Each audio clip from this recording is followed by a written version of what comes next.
오늘 말씀은 창세기 42장 1절부터 9절까지의 말씀입니다. 함께 읽겠습니다.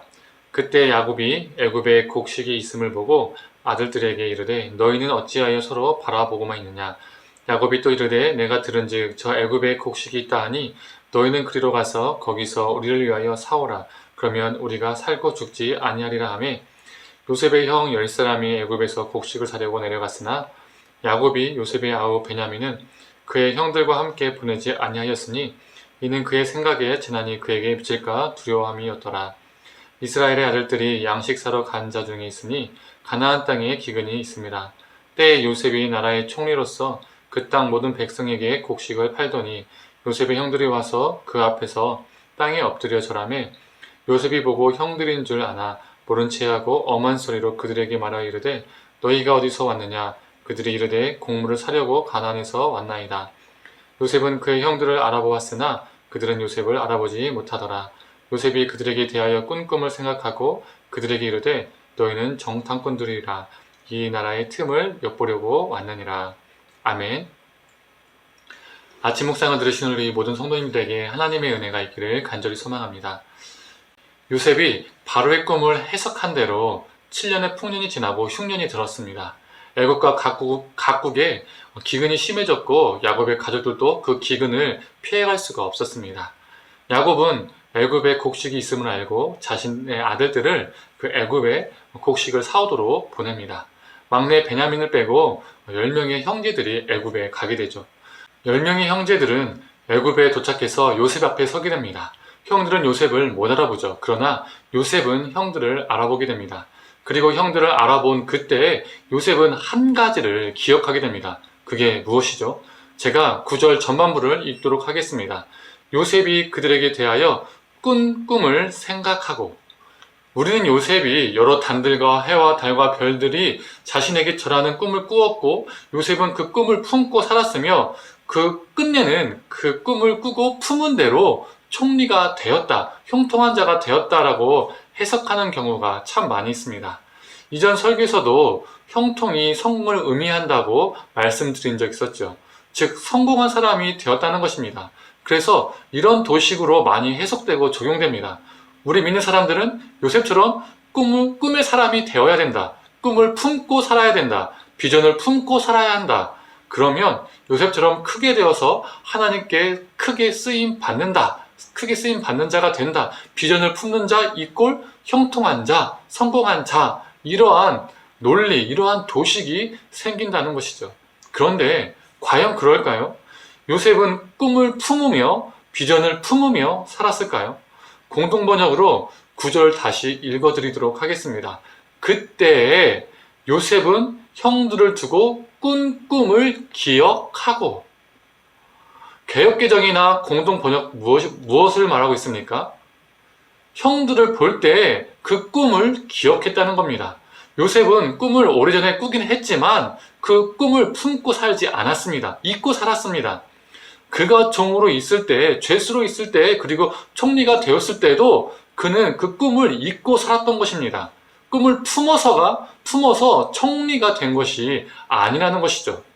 그의 삶은 녹록치 않았기 때문에 아주 오래전에 꿨던 꿈을 매 순간 품으며 살 여유가 없었습니다. 그는 꿈을 기억하지 못하고 잊어버리고 살았다는 것이죠.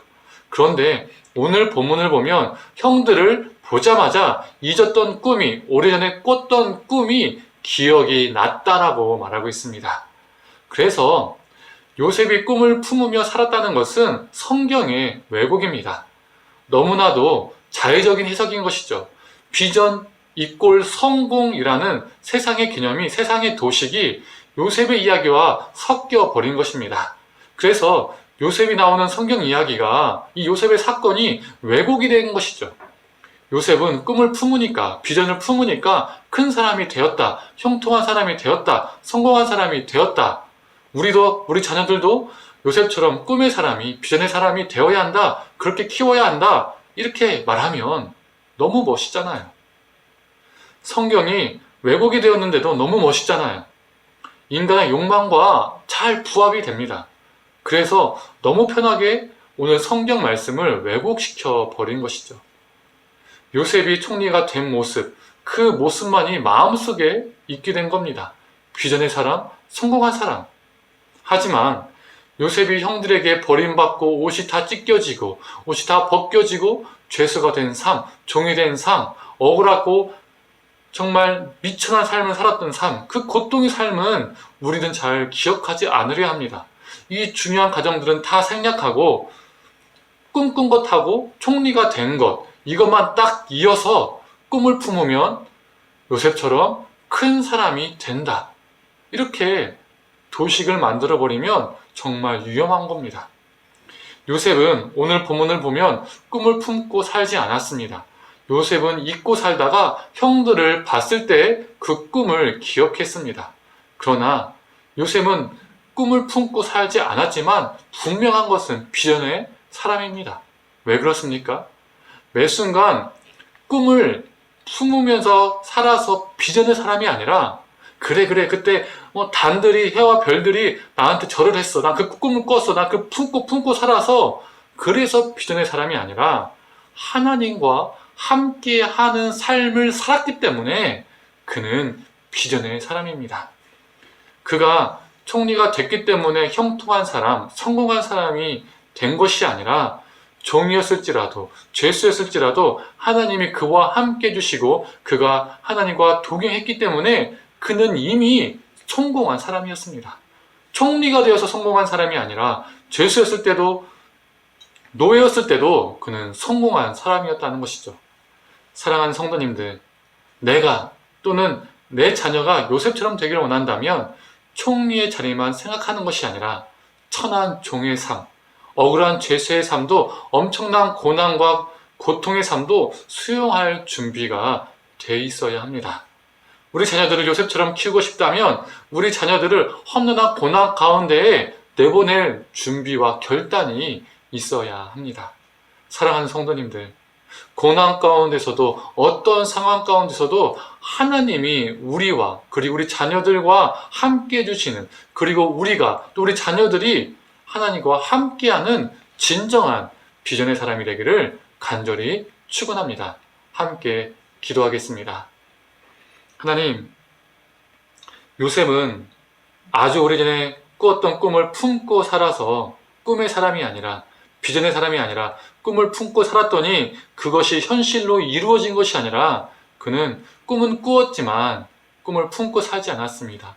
그는 잊고 살았습니다. 기억하지 못하고 살았습니다. 그런데 후에 나중에 형들을 보고 기억했습니다. 하나님, 우리가 이 성경의 말씀을 우리의 욕망과 섞어서 왜곡시키며 꿈을 품고 사는 것이 비전의 사람이다. 또 성공할 수 있는 길이다. 하나님께 크게 쓰임받는 길이다 라며 우리가 말하고 있지는 않습니까? 요셉이 종의 자리, 죄수의 자리, 그 있었던 자리, 고통의 자리는 기억하지 않고 높은 총리 자리에 있었던 것만을 기억하면서 꿈을 품어야 요셉처럼 큰 사람이 된다라고 우리가 선포하고 또 그렇게 믿으며 살고 있지는 않습니까? 하나님, 총리가 되어서 비전의 사람이 아니라 하나님과 함께하는 삶을 살았기 때문에 그는 비전의 사람이었습니다. 하나님, 우리도 세상적인 개념의 비전의 사람이 아니라 성경이 말하고 있는 비전의 사람, 하나님과 함께하는 그러한 비전의 사람 되게 하여 주옵소서. 감사드리며 사랑에 만나신 예수님의 이름으로 기도드립니다. 아멘.